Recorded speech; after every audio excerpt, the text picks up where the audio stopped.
was so down bad that he would stare at his childhood friend's body on the daily instead of making a move on her. One day, however, he is forced to make a life-changing decision, causing him to take on 5 wives and fulfill his destiny as the Ring King. Will he man up and finally make a move, or will he stay a loser forever?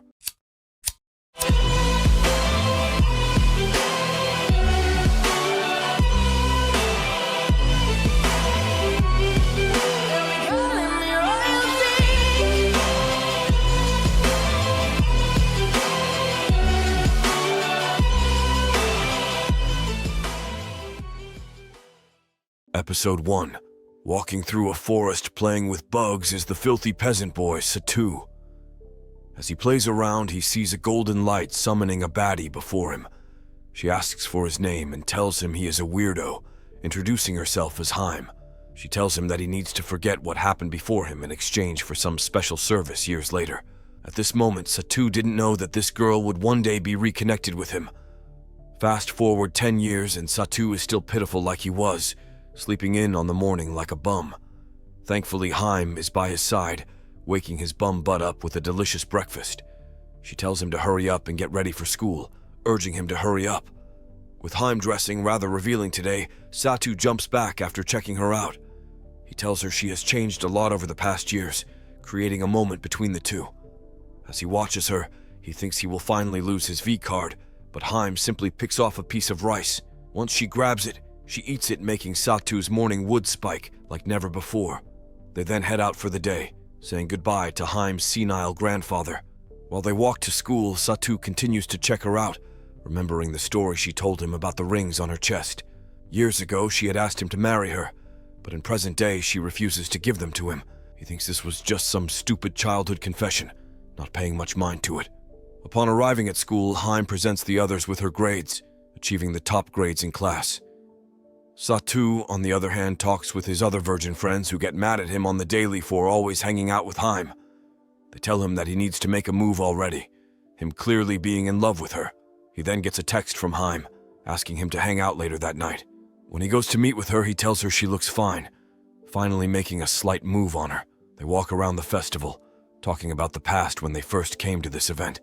Harem tells him that the first time they came, they held hands all the time, showing he used to be a player. Now in the present, he is embarrassed at himself for not being able to make any advancements on her. They continue to enjoy their day, hanging out as friends with no lustful intentions.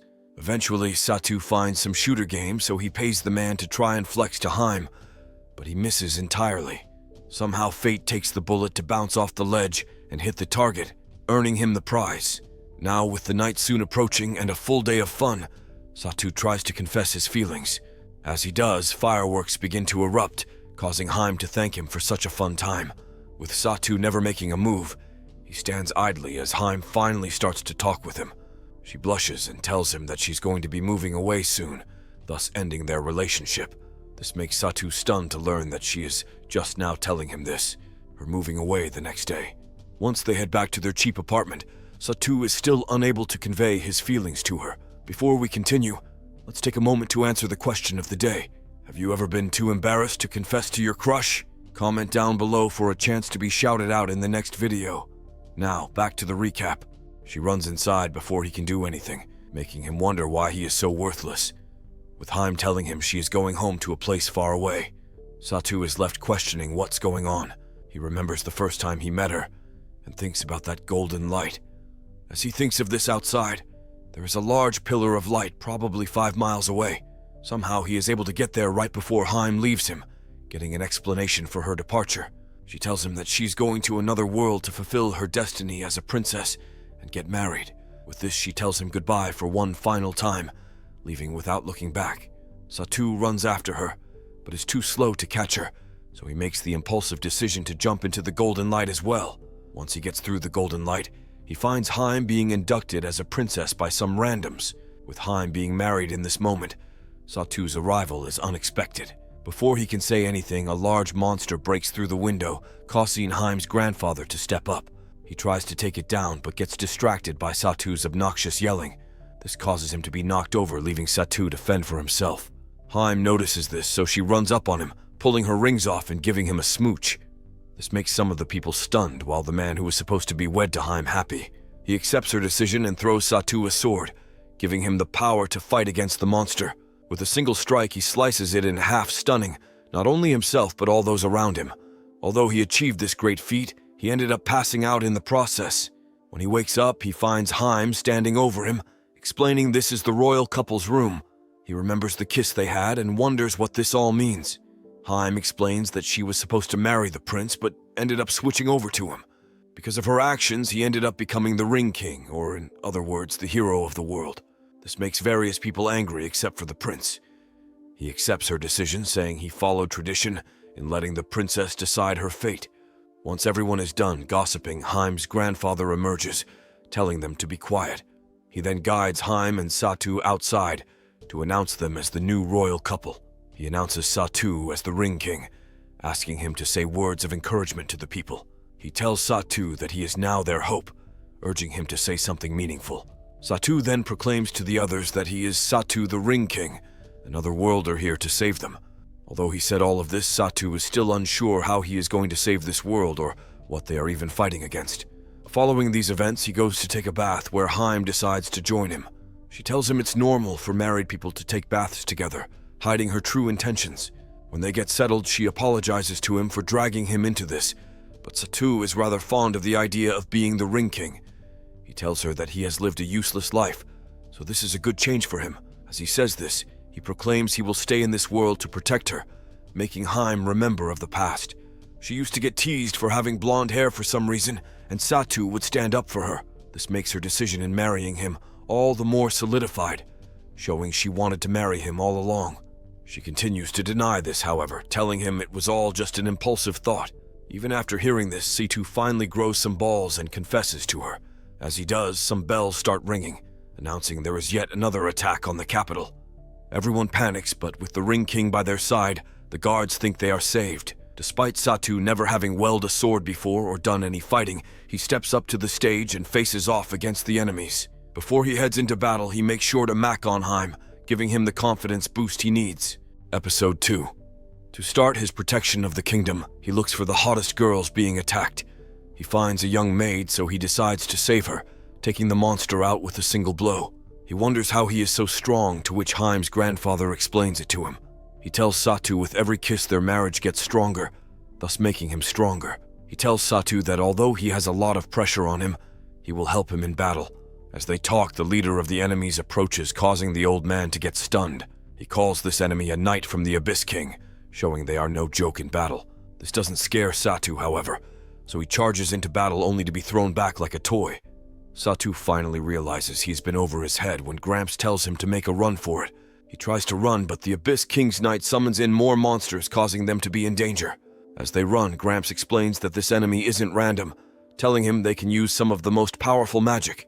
To finally display why he is held in so high regard, Gramps uses his own magic to block the narrow hallway. They think this will help, but in reality, it only corners him. Then suddenly the prince emerges and throws a blanket on the knight, lighting it on fire in the process. After these events, they run away from the capital, making Satu seem completely useless. With him flirting with Harem right as he gets out, you would think the prince is mad, but he is actually happy. He tells Satu that he isn't just some prince, but rather the Marmarugias, the second prince to the empire. Satu tries to say his name, but with it being long as heck, he fails, causing the prince to tell him to call him Mars. As they continue their journey under the starry sky, Gramps explains to Satu more about this world. He tells him that although he has some power, he needs to get stronger to face one of the Abyss's knights directly. Although he is now the Ring King, he has only tapped into a small amount of his power. Gramps explains that there are 3 other rings in this world to give him his full power. He tells Satu that he will set out on a journey to marry 3 other women and unlock his full potential. This makes Harem sad, wishing she could have Satu all to herself. That night when they arrive to the inn, Gramps makes sure to help Satu out. He proposes with there only being 2 rooms available. Satu and Harem should share a bed. Before they go to bed, however, Gramps explains more about the world since we still don't know much. With there originally being one Ring King who held the power of all the elements, he protected the world. Eventually, after some time, the Abyss King defeated him and sealed the powers within the rings. These rings were passed down to princesses around the world, each having their own power. Although the Ring King was defeated, he ended up sealing the Abyss King until now. Because so much time has passed, the Abyss King is regaining his power, thus causing the Ring King to reappear. Once he hears all of this, he heads to bed alongside Harem, hoping to get some play. As he lies down, he moans in agony, revealing he has many wounds on his body. This makes Harem sad, thinking it is her fault for putting him through this. Because of this, she runs away, leaving Satu to figure things out himself. He chases after her, but she is nowhere to be found, him eventually stumbling upon Mars. Here, Mars tells him that he is thankful to him for becoming the Ring King. He tells him he never wanted to be bound to the Ring King's destiny, explaining it is no easy task to defeat the Abyss King. After some yapping, he tells Satu where Harem is, wishing him luck on the way. It takes a bit of time, but Satu eventually finds Harem sitting down. With him realizing she is unhappy from him having multiple wives, he decides to spit some game on her now. He confesses his love to her, asking how she feels about him. She tells him that she is sorry for trying to run away from him, despite how much he helped her. Once he chased after her, all of the feelings she had felt bad about faded away. She tells him that she is happy to be able to marry someone she actually loves, showing she is also in love with Satu. This makes Satu realize he never thought about her feelings, so he apologizes.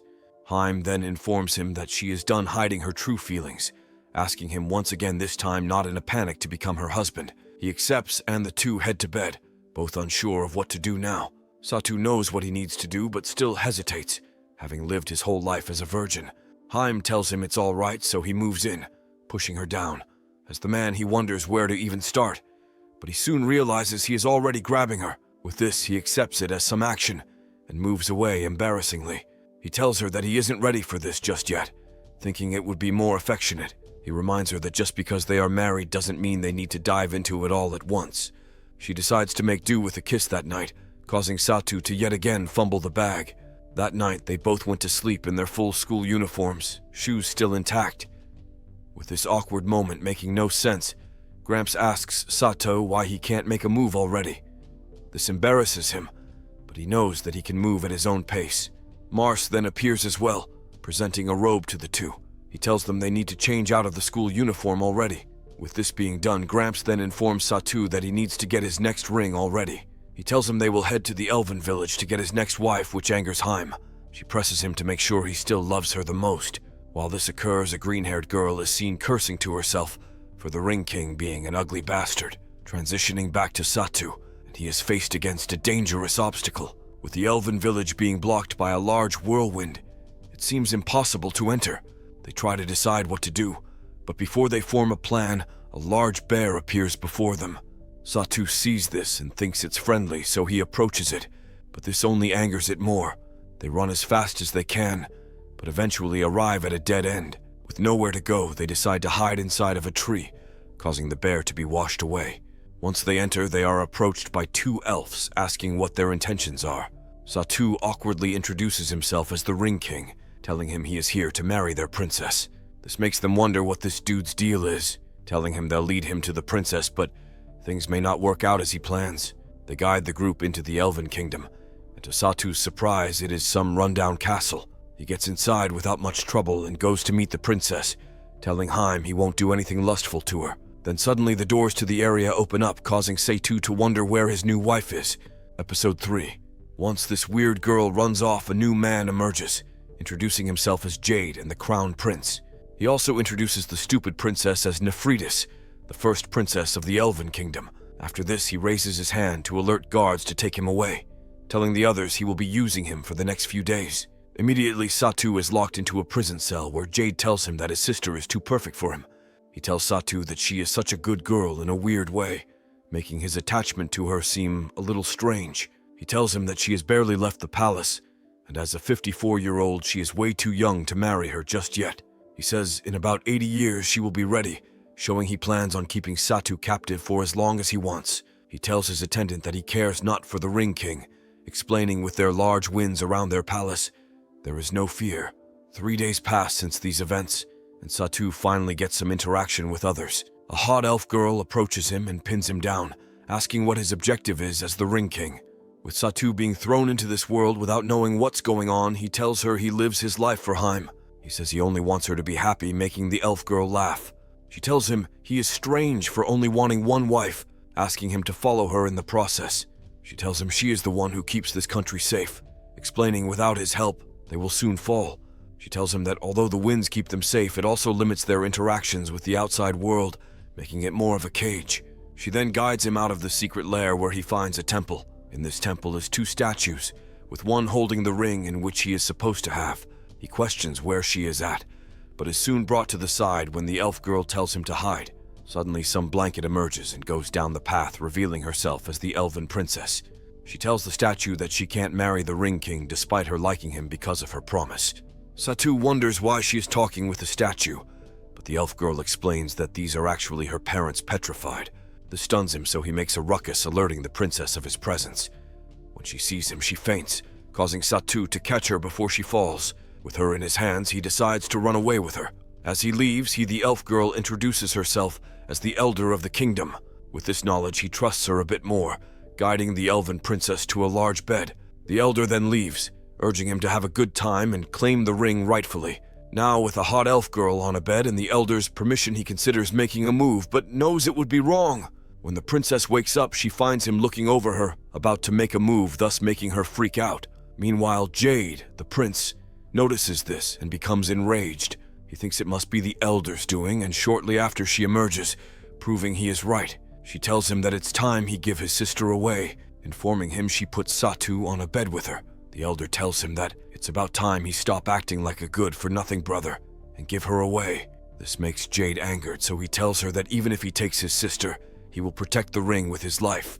Episode 4. With all of this being said, Gramps proposes to Satu that he leave the Ring of Wind for the future. He explains that the Abyss King is getting stronger by the day. We can't waste time trying to get the Ring of Wind if it's too hard. Satu protests this decision but ultimately leaves, allowing the elves to fend for themselves. As Jade watches them walk away, monsters from the Abyss King somehow enter the kingdom. Such a sudden event, he questions how a monster could break through the barrier, thinking that was impossible. Satu sees all of this happen and recognizes them going towards the palace if he is left with no option to go back. Before he does, he gives his wife a goodbye kiss, knowing he may not see her again. While they make out, the monsters destroy everything within the village, causing the elder to ask the princess if she is all right with her brother's decision. The princess tells her that she wants to help, but can't betray the promise she made with her mother. During these events, the Abyss Knight enters the temple with the ring, hoping to acquire it. Before he can, however, Jade stops him, claiming that he is strong enough to take him down. As he approaches, however, he is easily defeated, making Jade realize he has been in over his head. Even after getting thrown around, he persists, vowing to protect his parents' legacy. Then suddenly, Satu and the others re-emerge, telling Jade that they are done listening to him. Satu tells him he is obviously wrong about the ring, but he will take things into his own hands. With Mars by his side, Satu runs into battle, displaying his skills to the prince. As time goes on, he gets more and more beat up, making Jade think things are done for him. Because of this, he stands back up, prepares to fight the Abyss monster himself. Seeing Satu getting thrown around, Satu wishes that he could have just a bit more power, causing Harem to take action. She looks at her ring and realizes that it's selfish of her to hoard Satu all to herself. Because of this, she runs over to Nefridis, elven princess, asking her to help Satu. While she does this, Satu continues to struggle in battle, not even holding a candle against the Abyss Knight. Thinks he will die in this battle, but the elder comes running in, telling him the Harem went to help him out, so he needs to hold out a bit longer. While all of this happens, Harem continues to try and convince Nefridis to marry Satu, explaining they will all die if she doesn't. Like Nefridis, she tells her that her parents died when she was young, making her upbringing hard. And after hearing this, Nefridis sticks to her promise, telling her that her parents gave their lives away. She wouldn't have to worry about the rings. This causes Harem to express her true feelings, telling her she needs to stop being selfish. She informs her that Satu is out there fighting for her as they speak, risking his life just to protect her safety. Harem tells her she feels powerless, showing she isn't good enough to be his wife. Once this is said, she opens the door and finally decides to help her out. This being said, they head over to the temple where Nefridis apologizes to her brother in advance. She then runs towards the petrified people and destroys them for some reason, when they could easily just grab the ring. This causes the wind barrier to fall, making everyone in the village enter a panic. Nefridis then runs over to Satu and gives him a kiss, solidifying their marriage and giving him the power of the wind ring. Jade realizes without the barrier, all of the other monsters will be able to enter, but Nefridis doesn't seem to care. She tells him with her power, he will surely become strong enough to defeat them. She says this, a large ray of light surrounds the area, vanquishing every monster other than the knight. Satu takes advantage of this opening to strike the knight, thus defeating them. Like usual, Satu faints because of this, but instead of waking up to just Harem, he also has Nefridus by his side. The elder then enters and congratulates him for gaining another ring finally. Following this, the first princess enters the room and thanks him for doing all of this for their kingdom. They recognize this girl as the one who abandoned their kingdom, making them wonder why they would allow someone within here. The elder then reveals that the true identity of the Abyss Knight is actually her, and throws her a black ring, explaining she was controlled by this. With the Abyss King having rings of his own, he is able to control those who put it on. This gives them immense power, but at the cost of their own freedom. Satu is left speechless, wondering how they didn't know this before. He asks if there is really such little information on the Abyss King, to which Gramps explains. He tells him that because he was sealed so long ago and only uses minions to do his deeds, there really isn't much known about his powers. Satu realizes that he needs to continue his journey after hearing this. He tries to rush off but is stopped. With him using 2 of the ring's powers this time, he has low energy, causing him to become weak. Nefridus recognizes this, suggests they go to the spring of healing within their kingdom. Satu obviously accepts, going into the bath beside both women, wondering if he should make a move. While they are in there, Nefridus asks Harem to show her how to satisfy Satu properly as his new wife. Harem tells her that she is experienced in these sorts of things, so she can surely help her. Once she says this, the elder then enters and asks to see it all. Harem moves in on Satu. She sits on top of him and the two are about to start making out, but Satu stops her, saying he doesn't want to be pressured into this. While all of this occurs, Gramps flirts with the first princess, her actually being around his age. She wonders if the man she loved really died. But soon after she says this, Gramps whips out the present she once gave him. He explains that long ago her husband gave him this gift, told him that he left her to stop the constant attacks on them. Gramps then hands her this pendant, not truly revealing everything he knows about the man. With all of this being said, the next day, Satu heads out alongside his party, and now Nefridus as well. As they walk, Nefridus reminds him of the promise he made to her, and claiming to one day take her to his world. This makes Harem jealous, so she tells Satu to stop acting like such a playboy. Meanwhile, the elder chats with the princess about the Ring King about them leaving. They talk. One of the guards says they wish they could have spoken with Alabaster, aka Gramps, making the first princess realize who that man is. If you didn't guess it already, Gramps was actually tapping the first princess back in his prime. Episode 5. Following these events, Harem wakes up in a panic after having one crazy dream. After this, when she sees Satu treating Nefridus to some food, she wonders if this really was all a dream. Regardless, with lots on the agenda, they talk about which princess to go after next. Gramps proposes that they go for the Ring of Water next,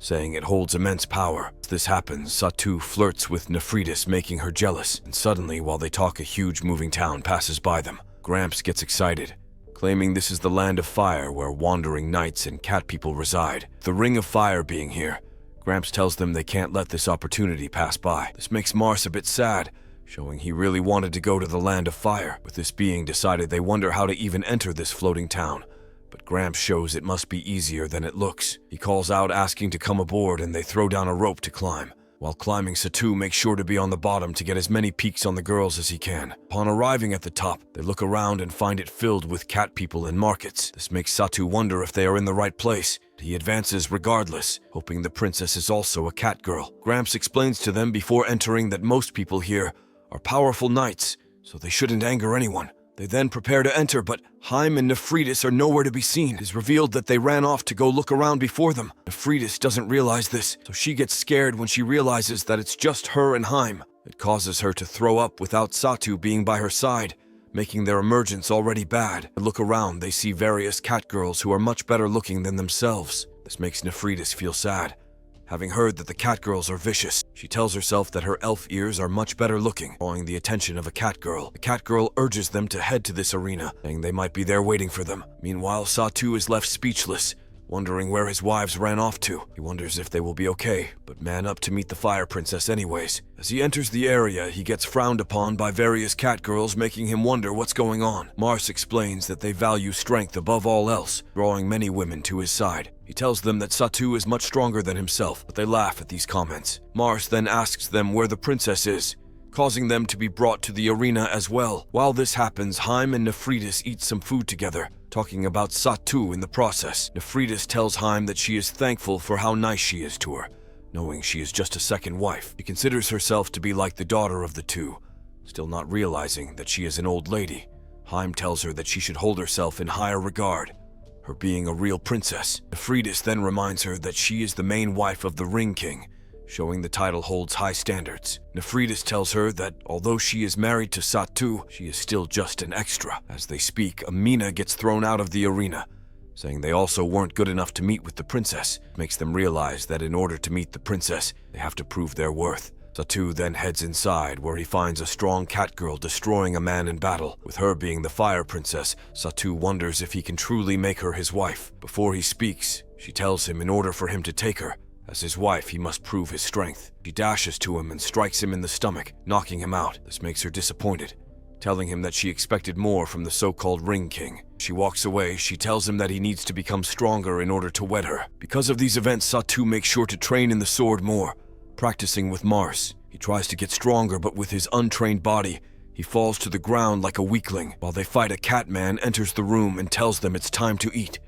He presents Satu with a bowl of slop, telling him he needs to eat lots in order to become stronger. He explains that Granart, the princess, has had many people try to marry her, so she has honed her skills over the years. Because of this, she became the strongest fighter of their race in all of time. He wonders if he has a chance after hearing this, but Gramps reminds him of his powers. He tells him to use his ring's powers next time to defeat her, making Satu wonder if that's allowed. Regardless, he decides to give it a shot, eating up his dinner and going back to fight the princess. With there being a few people before him, he gets to watch her skills in battle to properly form a plan. It takes some time, but he eventually thinks of how he can beat her, getting some service from the other wives before then. After this, he heads to the bath for his so-called magic training, when in reality, Gramps just brought him here to flirt. He tries to spit some game, but Mars enters behind him, forcing him to sit down. Here they talk about their future, where Mars opens up about his past. With him originally being forced to be the Ring King, he was glad that he was able to pass it along to Satu. As they talk, one of the cat girls approaches, asking if they also want a massage. Satu accepts, thinking it'll be the cute cat girl. But to his surprise, it's some big, bulky man. He tries to run away, but is forced into getting scrubbed by the man, making his skin silky smooth. When he exits, he is stopped by Granart, telling him to stay a bit longer. She asks him for a massage, offering up her body to him with no hesitation. Although he hesitates at first, he accepts her request, making sure to get every nook and corner. As he does this, she tells him she is tired of all this fighting, showing she is offering to lose on purpose. That is on one condition: he needs to at least make it seem like he is strong. Although this is an enticing offer, he tells her he wants to win fairly, not wanting her handouts. Episode 6. When Satu wakes up the next morning, he finds Nefritis on his lap, asking if he is all right. She tells him that the rings not only give him powers, but can also heal him, asking to see his wounds. He refuses this and tells her that he needs more power to be able to win. With this being said, she has a moment with him, giving him the confidence he needs to win in battle. He leaves her without making a move, showing he has matured a lot from when he first started messing with girls. Nefritis, on the other hand, is saddened, wishing he would have taken advantage of her in some sort of way. Following this, Satu goes out to train in the morning alongside Mars, where his skills have clearly improved. With him still being in the school uniform, Mars asks him when he is going to change, tells him that he needs to be more fluid, and his pants are holding him back. He also tells him that he needs to use his ring's power instead of trying to rely on his own strength. Meanwhile, Harem and some other cat girls watch over him. The cat girls talk about how Granart had gotten intimate with him the previous night, making Harem jealous. This causes her to get impure thoughts. He restricts herself, knowing she can't make a move until Satu is ready. Finally, after a long preparation, Satu faces off against Granart once again, this time with victory in mind. Gramps and the others watch this play out, and Harem is seen worried. She wishes he would win, but at the same time, she also doesn't want to give up Satu to the others. Before Satu starts his duel, the man who had lost previously is seen walking around in a bad mood, wishing he could get power from just getting a ring. As he thinks this, one of the Abyss King's rings appear before him, causing him to fall into temptation. He takes this ring and approaches Satu, claiming he is better than him. Within an instant, Granart stops the knight, revealing his true power. The knight transforms into a fire knight and summons in monsters alongside him. With these turns of events, lots of cat girls emerge, hoping to prove their strength to Granart. They take down the monster and try to subdue the knight, but it proves to be more difficult than they think. Granart tries to show off to Satu by displaying her skills, but no matter what she does, the knight takes no damage. Satu sees this as a moment for him to show off his skills, striking it with his newly acquired wind magic. To his surprise, however, it does nothing to the knight and ends up throwing him back. Once Granard sees this, she steps up again, this time ordering Satu to stop his meaningless attempts. She urges him to let her handle things, but Satu protests, telling her he wants to help. He proposes that he will bait the knight in so that she can have an opening to deliver her attack. With a solid plan in mind, Granard accepts his proposal, and the two begin working together to try and take down the knight. With Satu baiting him in real close by flexing the rings, he's able to unleash its full power, throwing the knight back and extinguishing the flames. In this moment, Granard slashes at him, then throws Satu the sword to finish him off. With a single blow, he defeats the knight, thus ending the battle. Satu notices another one of the Abyss King's rings on the ground, making him wonder where they are all coming from. The knight then wakes up wondering what happened, but because Satu has experienced this before, he pays it no mind. Granard then talks with Satu, telling him he is much stronger than she thought he was. She offers to become his wife, but Satu denies her request, tells her he doesn't want an easy victory, challenging her to a duel once again. With this, the two engage in battle, Granard starting off with the clear advantage. Satu struggles to deal much damage, but after persisting through the attacks, he lands a strike on Granard thanks to the ring's power. It forces her to fall, which allows him to emerge victorious in battle, making him the first to ever defeat her. Then to seal the deal, she makes out with him, solidifying their marriage. With them now being married, she begs him to make love to her, showing in her kingdom it's a more normal thing. He rejects this request, however, telling her he needs to become experienced with Harem first. Later that night, he fulfills this promise, taking Harem to bed. She thinks he will go all the way, but he acts like a baby, holding her tightly. Next morning, Satu wakes up to find Nefritis also in his bed, telling him she was watching the whole time. After this, Granard also appears asking to be satisfied, making Satu wonder who is next. Before he leaves to get another wife, Granard makes sure to throw him a party to celebrate their marriage. She tells him that although he is a bit weak, he still was able to defeat her, making her sure that he is the right one. As they talk, Harem gets jealous, so she decides to slam a glass of wine, getting wasted in the process. This ends up causing her to make a move on Satu, but to her surprise, he only wants to play with her melons. As you would expect, the other girls pop out of nowhere, also asking to be included.